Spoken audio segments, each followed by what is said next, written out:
உயிர்த்தெழுந்த இயேசு கிறிஸ்துவின் வல்லமை ஊழியங்கள் வழங்கும் வசனப் பெட்டகம். இயேசுவே கர்த்தர். இயேசுவையே தேவன் ஆண்டவரும் கிறிஸ்துவுமாக்கினார். இயேசுவே ராஜாதி ராஜா, கர்த்தாதி கர்த்தா.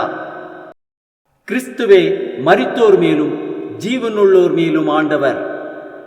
கிறிஸ்துவே போதகரும் ஆண்டவருமாயிருக்கிறார். வசனப் பெட்டகத்தின் இன்றைய தின கருப்பொருள் சுவிசேஷத்தை பிரசங்கித்தல்.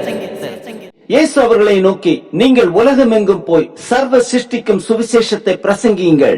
சுவிசேஷத்தை பிரசங்கிப்பதை குறித்ததான வேத வசனங்களை பார்க்கலாம். 1 கொரிந்தியர் 9:16 வாசிக்கிறோம், சுவிசேஷத்தை நான் பிரசங்கித்து வந்தும் மேன்மை பாராட்ட எனக்கு இடமில்லை, அது என் மேல் விழுந்த கடமையாயிருக்கிறது. சுவிசேஷத்தை நான் பிரசங்கியாதிருந்தால் எனக்கு ஐயோ. 2 தீமோத்தேயு 4:2 வாசிக்கிறோம், சமயம் வாய்த்தாலும் வாய்க்காவிட்டாலும் ஜாக்கிரதையாய் திருவசனத்தை பிரசங்க பண்ணு, எல்லா நீடிய சாந்தத்தோடும் உபதேசத்தோடும் கண்டன பண்ணி கடிந்து கொண்டு புத்தி சொல்லு. மத்தேயு 24:14 வாசிக்கிறோம், ராஜ்யத்தினுடைய இந்த சுவிசேஷம் பூலோகம் எங்கும் உள்ள சகல ஜாதிகளுக்கும் சாட்சியாக பிரசங்கிக்கப்படும், அப்பொழுது முடிவு வரும். சங்கீதம் 105:1 வாசிக்கிறோம், கர்த்தரை துதித்து அவருடைய நாமத்தை பிரஸ்தாபமாக்குங்கள், அவருடைய செய்கைகளை ஜனங்களுக்குள்ளே பிரசித்தப்படுத்துங்கள். மத்தேயு 4:17 வாசிக்கிறோம், அது முதல் இயேசு மனம் திரும்புங்கள், பரலோக ராஜ்யம் சமீபித்திருக்கிறது என்று பிரசங்கிக்க தொடங்கினார். லூக்கா 4:43 வாசிக்கிறோம், அவரோ அவர்களை நோக்கி, நான் மற்ற ஊர்களுக்கும் தேவனுடைய ராஜ்யத்தை குறித்து பிரசங்கிக்க வேண்டும், இதற்காகவே அனுப்பப்பட்டேன் என்றார். மத்தேயு 4:23 வாசிக்கிறோம், பின்பு இயேசு கலிலேயா எங்கும் சுற்றி நடந்து அவர்களுடைய ஜெப ஆலயங்களில் உபதேசித்து ராஜ்யத்தின் சுவிசேஷத்தை பிரசங்கித்து ஜனங்களுக்கு உண்டாயிருந்த சகல வியாதிகளையும் சகல நோய்களையும் நீக்கி சொஸ்தமாக்கினார். 2 தீமோத்தேயு 2:15 வாசிக்கிறோம், நீ வெட்கப்படாத ஊழியக்காரனாயும் சத்திய வசனத்தை நிதானமாய் பகுத்து போதிக்கிறவனாயும் உன்னத தேவனுக்கு முன்பாக உத்தமனாக நிறுத்தும்படி ஜாக்கிரதையாயிரு.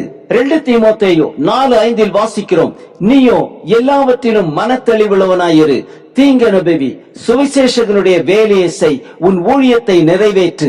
ரோமர் 1:16-17 வாசிக்கிறோம், கிறிஸ்துவின் சுவிசேஷத்தை குறித்து நான் வெட்கப்படேன், முன்பு யூதரிலும் பின்பு கிரேக்கரிலும் விசுவாசிக்கிறவன் எவனோ அவனுக்கு ரட்சிப்பு உண்டாவதற்கு அது தேவ பலனாயிருக்கிறது.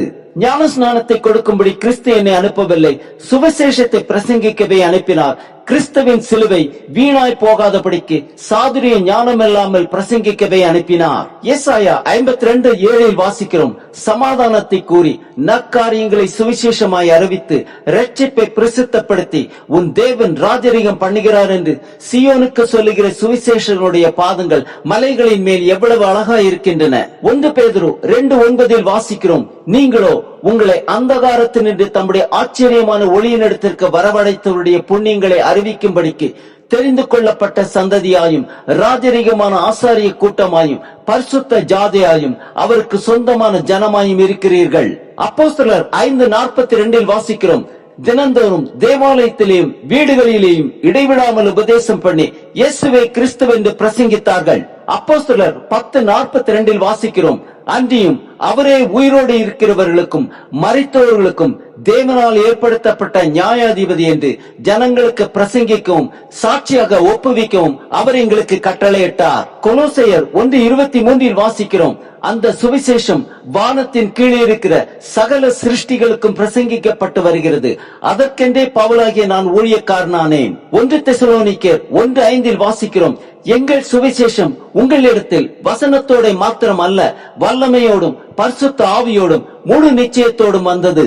1 பேதுரு 3:15 வாசிக்கிறோம், கர்த்தராகிய தேவனை உங்கள் இருதயங்களில் பரிசுத்தம் பண்ணுங்கள், உங்களில் இருக்கிற நம்பிக்கை குறித்து உங்களிடத்தில் விசாரித்து கேட்கிற யாவருக்கும் சாந்தத்தோடும் வணக்கத்தோடும் உத்தரவு சொல்ல எப்பொழுதும் ஆயத்தமாயிருங்கள். மத்தேயு 28:19-20 வாசிக்கிறோம், ஆகையால் நீங்கள் புறப்பட்டு போய் சகல ஜாதிகளின் சீஷராக்கி பிதா குமாரன் பரிசுத்த ஆவியின் நாமத்திலே அவர்களுக்கு ஞானஸ்நானம் கொடுத்து நான் உங்களுக்கு கட்டளையிட்ட யாவையும் அவர்கள் கைக்கொள்ளும்படி அவர்களுக்கு உபதேசம் பண்ணுங்கள்.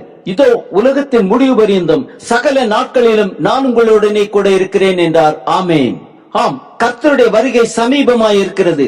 சுவிசேஷத்தை பிரசங்கிப்பது நம்மேல் விழுந்த கடமையாய் இருக்கிறது. இயேசு கிறிஸ்து நம் பாவங்களுக்காக மரித்தார், உயிர்த்தார், மீண்டும் நம்மை பரலோக ராஜ்யத்தில் சேர்க்க வருகிறார் என்பதை உலகுக்கு பறைசாற்றுவோம்.